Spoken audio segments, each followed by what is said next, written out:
ક્યારેય એવું વિચાર્યું છે કે વર્ષો જૂના યહૂદી પર્વો એ માત્ર ધાર્મિક રિવાજો કરતાં કંઈક વધારે હોઈ શકે છે?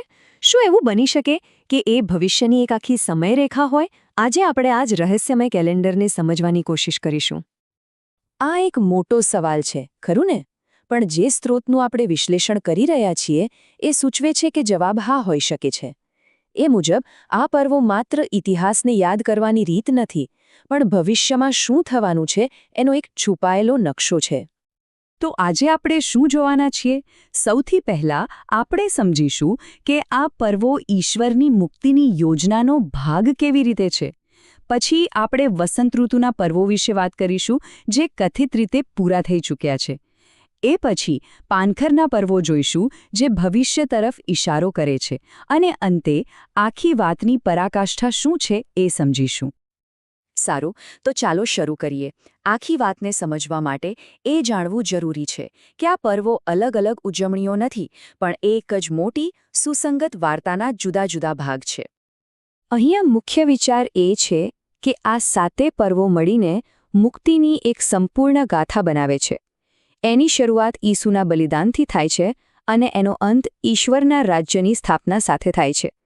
દરેક પર્વ આ વાર્તાનો એક મહત્વનો પડાવ છે. અહીં જુઓ, આ છે એ 7 પર્વો, વસંત ઋતુના પર્વોથી શરૂ કરીને પાનખર ઋતુના પર્વો સુધી. આ ક્રમ ખૂબ જ મહત્વનો છે, કારણ કે એવું માનવામાં આવે છે કે ભવિષ્યવાણીની ઘટનાઓ પણ બરાબર આ જ ક્રમમાં બને છે. હવે ચાલો એ ભવિષ્યવાણીઓ પર ધ્યાન આપીએ જે કથિત રીતે પૂરી થઈ ચૂકી છે. વસંત ઋતુના આ પર્વો ઈસુ ખ્રિસ્તના જીવન, મૃત્યુ અને પુનરુત્થાન સાથે એકદમ ચોકસાઈથી જોડાયેલા જોવા મળે છે. આ કનેક્શન ખરેખર અદ્ભુત છે. જેમ પાસ્ખા પર્વમાં એક નિષ્કલંક હલવાનના લોહીથી ઇઝરાયેલીઓ બચી ગયા હતા, બરાબર એ જ રીતે ઈસુના બલિદાનને માનવજાતને પાપના પરિણામોથી બચાવનાર તરીકે જોવામાં આવે છે. પાસ્ખા પર્વ પછી તરત જ આવે છે 2 ખમીર રોટલીનું પર્વ. આમાં ઘરમાંથી બધો ખમીર કાઢી નાખવામાં આવે છે અને બાઇબલમાં ખમીરને પાપનું પ્રતીક માનવામાં આવે છે. આ ઘટના ખ્રિસ્તના પાપરહિત શરીરના દફન સાથે જોડાયેલી છે, જેમાં કોઈ ખમીર એટલે કે પાપ નહોતું. જુઓ, પ્રથમ ફળોનું પર્વ એ આવનારી મોટી લણણીની ગેરંટી છે. એવી જ રીતે ઈસુનું પુનરુત્થાન એ પહેલી ઘટના છે જે ભવિષ્યમાં તમામ વિશ્વાસીઓના પુનરુત્થાનની ખાતરી આપે છે. અને આ વાતને બાઇબલ પોતે પણ સમર્થન આપે છે. આ શ્લોક સ્પષ્ટપણે પ્રથમ ફળો અને પુનરુત્થાન વચ્ચેનો સંબંધ દર્શાવે છે. એ બતાવે છે કે શરૂઆતના ખ્રિસ્તીઓ આ પ્રાચીન પર્વોને ઈસુના જીવનમાં પૂરા થતા જોઈ રહ્યા હતા. પણ વાર્તા અહીં પૂરી નથી થતી. અત્યાર સુધી આપણે ભૂતકાળની વાત કરી, હવે ચાલો ભવિષ્ય તરફ નજર કરીએ.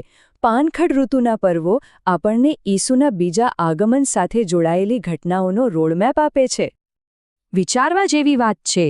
જો વસંત ઋતુના 4 પર્વો ઈસુના પહેલા આગમનમાં આટલી ચોકસાઈથી પૂરા થયા, તો શું પાનખરના બાકીના 3 પર્વો પણ એમના બીજા આગમનમાં એટલી જ ચોકસાઈથી પૂરા નહીં થાય? આ એક પેટર્ન છે જે વિચારવા મજબૂર કરે છે. નાપાલોનું પર્વ એટલે ભેગા થવાનો અને પસ્તાવો કરવાનો સમય. ભવિષ્યવાણીની દૃષ્ટિએ આ એક ક્ષણનું પ્રતીક છે જ્યારે આકાશમાંથી એક મોટો અવાજ, એક રણશિંગુનો નાદ સંભળાશે, જે ઇતિહાસના અંતિમ અધ્યાયની શરૂઆતનો સંકેત આપશે. આ આખા વર્ષનો સૌથી ગંભીર દિવસ હતો, જે આખા રાષ્ટ્રના પાપોના પ્રાયશ્ચિત માટે હતો.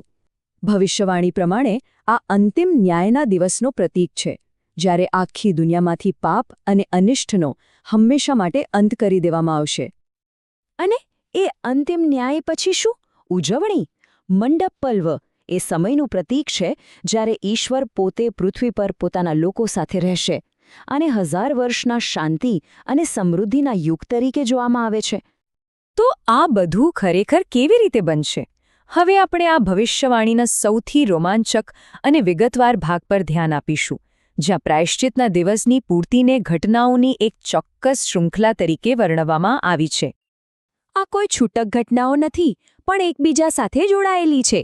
7મા રણસિંગાના અવાજથી શરૂઆત થાય છે, જેનાથી મૃતકોનું પુનરુત્થાન થાય છે.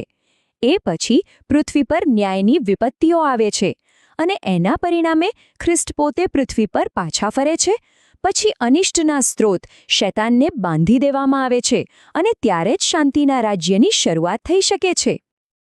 તો ટૂંકમાં કહીએ તો આ અંતિમ દૃશ્યના મુખ્ય પાત્રો અને પરિણામો આ છે. ઈસુ ખ્રિસ્ત રાજા અને ન્યાયાધીશ તરીકે પાછા ફરે છે. શૈતાનની શક્તિ છીનવી લેવામાં આવે છે અને જે વિશ્વાસીઓ છે એટલે કે સંતો એ નવા રાજ્યમાં શાસન કરવા માટે સજીવન થાય છે. અને આ જ વાત બાઇબલના પ્રકટીકરણના પુસ્તકમાં લખેલી છે. આ શ્લોક મંડપ પર્વની અંતિમ પૂર્તિનું વર્ણન કરે છે. 1000 વર્ષનો અદ્ભુત સમય જ્યારે ઈશ્વરના લોકો તેમની સાથે રાજ કરશે અને પૃથ્વી પર શાંતિ અને ન્યાયનો એક નવો યુગ શરૂ થશે. તો આપણે જોયું કે કેવી રીતે આ 7 પર્વો અલગ અલગ તહેવારો નથી પણ એક જ ભવ્ય વાર્તાના 7 પ્રકરણો છે. આ માનવતા માટે ઈશ્વરની મુક્તિની યોજનાની વાર્તા છે જે 2000 વર્ષ પહેલાં શરૂ થઈ હતી અને ભવિષ્યમાં તેની શાનદાર પરાકાષ્ઠાએ પહોંચશે. તો છેલ્લો સવાલ એ છે કે જો આ પ્રાચીન પર્વો ખરેખર ભવિષ્યનો નકશો હોય તો એનાથી આપણા આજના જીવન અને ભવિષ્ય વિશેની આપણી સમજ પર શું અસર પડે છે? આ એક એવો પ્રશ્ન છે જેના પર વિચાર કરવો જોઈએ. આ વિશ્લેષણ જોવા બદલ આપનો આભાર.